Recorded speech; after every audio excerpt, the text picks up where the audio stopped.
Hello दोस्तों, कैसे हैं आप सब? उम्मीद करते हैं अच्छे होंगे। आज हम आप लोग को बताएँगे कि संख्याओं की विभाज्यता की जाँच कैसे करेंगे। तो सबसे पहले स्टार्ट करते हैं 2 से विभाज्यता के नियम। अब 2 से विभाज्यता के नियम क्या है कि यदि मान लीजिए कोई संख्या दी है, तो कैसे पहचानेंगे कि आप वो 2 से विभाजित होगा कि 3 से विभाजित होगा? तो सबसे पहले 2 के लिए क्या है, 2 के लिए अंतिम अंक यानी लास्ट डिजिट अगर जो 0 हो, 2, 4, 6, 8 दोस्तों इनमें से कोई एक अंक अगर जो होगा तो वो 2 से विभाजित होगा। 428 428 इकाई के अंक पे आप देखते हैं दोस्तों 8 है। तो 8 होने की वजह से ये 2 से पूरा-पूरा विभाजित हो जाएगा। विभाजित होने का मतलब ये होता है दोस्तों कि इसमें यदि आप भाग करें तो शेषफल ना बचे। ठीक है ना? जैसे कि अगर जो हम इसमें भाग करें 2 से तो देखिए 2 दूनी 4 2 आ गया, 2 एक्के 2 8 आ गया, 2 चौके 8।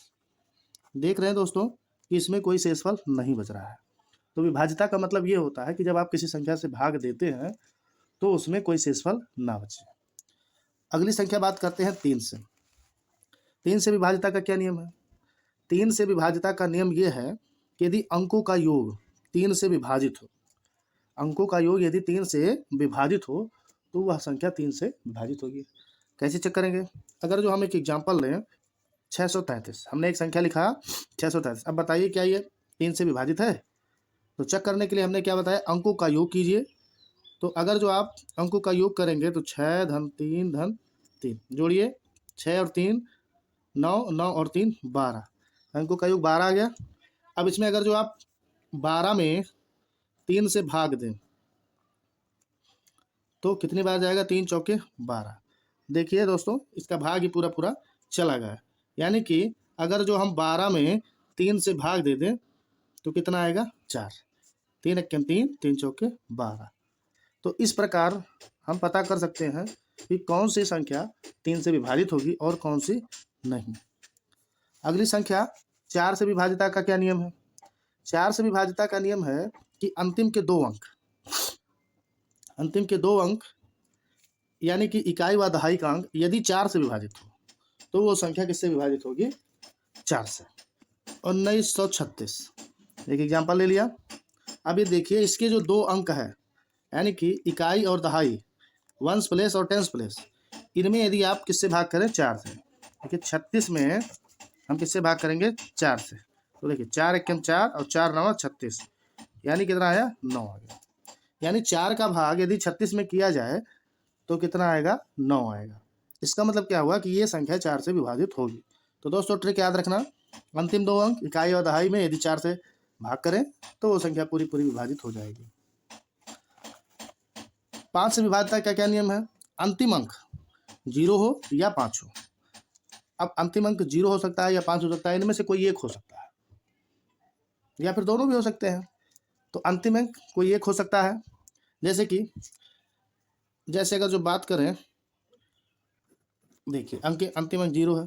अब इसमें यदि आप 5 से भाग देंगे तो भाग आपका पूरा पूरा चला जाएगा, यानी ये 5 से विभाजित हो जाएगा।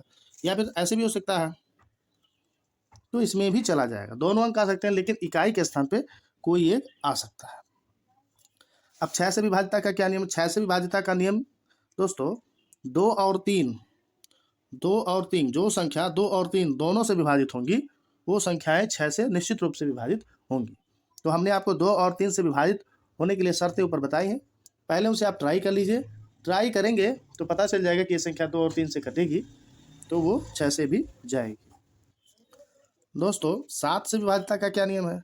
7 का दोस्तों आपको अलग अलग किताबों में अलग अलग प्रकार का मिलेगा, लेकिन ज़्यादातर केस में क्या होता है कि अगर जो संख्या 7 से विभाजित होती है उनकी जो पुनरावृत्ति होती है वो 6 अंकों से होती है, यानी कि बार बार देखिए इसे 5 5 5 5, ये देखिए 6 बार है।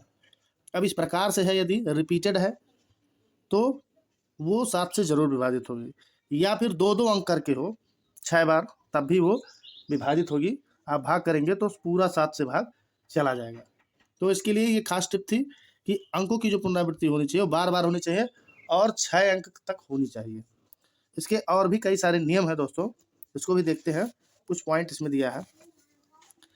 यदि संख्या 6 के गुणज में हो, मतलब कि जो संख्या बार बार आ रही है वो 6 बार हो, 12 बार हो, 18 बार हो, 24 बार हो, तो ये मल्टीपल किसका माना जाएगा, 7 का माना जाएगा, यानी 7 से वो संख्या पूरी पूरी तरीके से विभाजित हो जाएगी। लेकिन यदि 2 अंकों की पुनरावृत्ति 3 बार हो तब वो संख्या 13 और 37 यानी 7 के अलावा 13 और 37 दोनों से विभाजित हो जाएंगी। यानी दोस्तों यदि किसी संख्या को आप उसमें 3 बार हो, तो यहाँ पर दोस्तों जैसे देखिए आपने कि 5 जो है 6 बार है, दो दो करके देखिए ये भी जो है 6 बार है। तो इस प्रकार से संख्या अगर जो रहेंगी, अब इसी में यदि 3 प्रकार से आ जाएंगे तो वो 13 और 37 से विभाजित होंगे। 8 से विभाजिता का मतलब दोस्तों इकाई के 3 अंक, यानी कि अंतिम 3 अंक।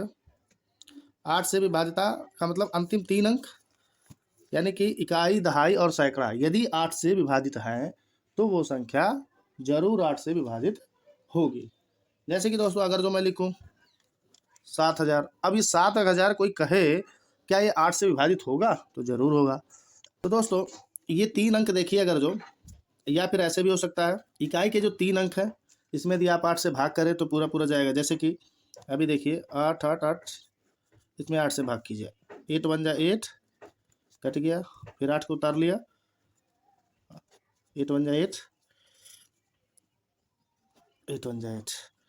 तो देखा दोस्तों ये पूरा पूरा विभाजित चेक करें तो हमें भाग देना होगा। तो लास्ट के 3 अंक यदि 8 से विभाजित हो तो वो संख्या 8 से विभाजित होगी। 9 से विभाजिता चेक करने के लिए अंकों का योग 9 से विभाजित होना चाहिए। 3 और 9 दोनों का नियम सेम है, 468। अब देखिए इसके अंकों को जोड़िए, तो 4 + 6 + 8, यानी कि 6 और 4 10 और 8 18। अब 18 में यदि 9 से भाग किया जाए तो 9 दूना 18। देखिए दोस्तों अंकों के योग में 9 से भाग चला गया, इसका मतलब क्या हुआ कि जो अंकों का योग था वो 9 से विभाजित हुआ, तो ये संख्या भी 9 से विभाजित होगी। 10 से विभाजिता का क्या नियम है, 10 से विभाजिता का मतलब इकाई के अंक पे 0 हो, यानी इकाई के अंक पे यदि 0 होगा तो वह संख्या 10 से विभाजित होगी। अब ये निश्चित नहीं है कि कितना 0 होना चाहिए, लेकिन कम से कम एक, अधिक से अधिक चाहे जितना 0 हो।